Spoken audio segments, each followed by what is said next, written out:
on essaie à la fois dans une démarche d'approche conceptuelle, et donc on aborde parfois des questions théoriques, mais le but c'est aussi d'établir un lien avec la pratique. Et le meilleur moyen d'établir un lien avec la pratique, c'est de discuter avec des gens qui sont impliqués dans des problématiques de guerre économique. Et les premiers d'entre eux, bien entendu, sont les chefs d'entreprise ou les personnes qui, à travers un syndicat interprofessionnel, représentent leur intérêt.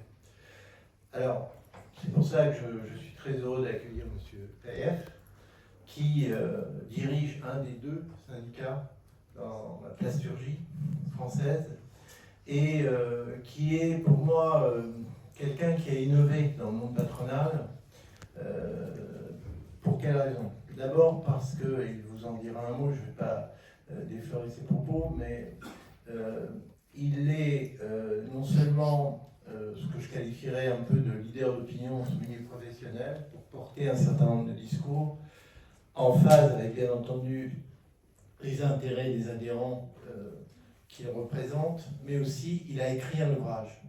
Dans la culture patronale, c'est très très rare de voir des représentants du monde de l'entreprise écrire un ouvrage et le revendiquer à titre individuel, comme il l'a fait, et sachant que cet ouvrage porte directement sur une problématique de guerre économique.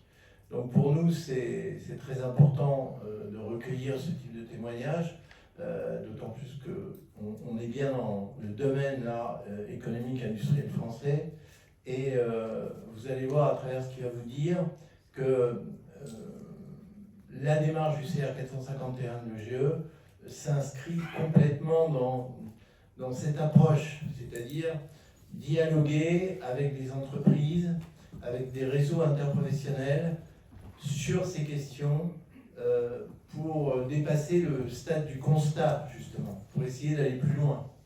Donc ça, j'insiste lourdement sur cet aspect des choses, car ce n'est pas courant du tout. Et l'exemple de M. Taïef, j'espère qu'il permettra à d'autres secteurs industriels en France de réfléchir sur le sens de sa démarche, de l'utilité de sa démarche, parce que vous savez qu'un des problèmes que nous rencontrons, nous, en tant que CR 451, mais nous ne sommes pas les seuls, c'est la très grande difficulté du patronat français à s'exprimer sur ces questions-là. Et là, je parle bien de guerre économique, je ne parle pas de sécurité économique, et je renvoie au rapport que M. Aude-Bézieux a remis à Emmanuel Macron. Parler de guerre économique, c'est réellement d'aborder les questions stratégiques, et aborder les questions stratégiques non pas sous l'angle du défensif, mais sous deux angles. Comment on développe la France dans le contexte qui vous a été décrit tout au long de cette journée, et comment on développe des stratégies. C'est là où je reviens à l'art opératif, car le CR 1451 va travailler de plus en plus sur ce qu'est l'art opératif dans le domaine de la guerre économique, comme d'autres l'ont fait dans le domaine militaire. Et pour nous, c'est un point essentiel. Or, on peut dire, hélas, que ça soit dans la BITD ou hors de la BITD, je tiens à le signaler, on ne se presse pas au portillon pour aller dans ce sens-là, pour aller sur la question essentielle qu'il faut produire de la connaissance utile afin d'en faire des éléments pédagogiques, des relais. Moi, vous savez très bien, et on l'a très bien démontré dans le DST 5, que vous pourrez regarder sur le site ou la chaîne YouTube du CA 451, on est un peu trop en France dans ce que j'appelle le phénomène jet set qui fait du planeur. C'est-à-dire qu'on aime beaucoup parler de belles choses. Dès qu'il s'agit de parler des choses sérieuses, on n'en parle plus du tout. Tout le monde rentre dans sa petite coquille. Et les solutions publiques qu'on émet par rapport à des questions, on ne parle pas de guerre économique, bien sûr, c'est trop gênant, mais on en vraiment, c'est mon sentiment, ça fait quand même pas mal d'années que je travaille sur ces questions-là, c'est pas à la hauteur du débat. Et moi, ce que je regrette, et je souligne ça, justement devant quelqu'un du monde industriel, c'est que Je ne comprends pas comment des groupes qui affichent 60 000 salariés, qui prétendent être positionnés sur des propositions de réponse, soient d'un niveau aussi médiocre dans la formulation de leurs réponses. Et ça, c'est un vrai problème en France, et on ne peut pas continuer comme ça.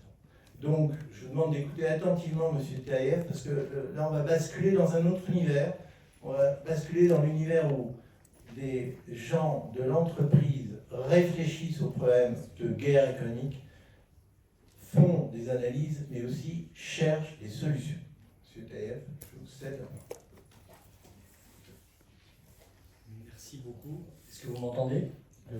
Parfait. Merci beaucoup, Monsieur le directeur Arbulot, Madame la sénatrice. Merci pour cette invitation qui effectivement est une première planétaire.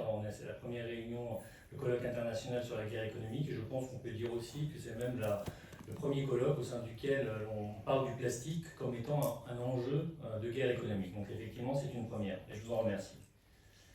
Alors, vous m'avez présenté effectivement comme secrétaire général effectivement de Plastalliance. Alors, pardon, je pense qu'il y a une page qui a dû sauter, mais je vais rester sur celle-là. Plastalliance, on a une organisation professionnelle qui regroupe non seulement des entreprises qui fabriquent du plastique, mais également des entreprises ou des industriels ou des personnes qui mettent sur le marché. C'est-à-dire que nous avons un petit peu comme le GE, une vision à 360 degrés de ce qui se passe. Nous avons chez nous des personnes qui n'ont pas d'usine de fabrication de plastique, mais qui ont besoin de plastique dans leurs activités, et notamment par exemple le secteur agricole. Et donc effectivement, on parle beaucoup du plastique en France. Nous sommes le pays qui a adopté, on va dire au niveau des pays développés,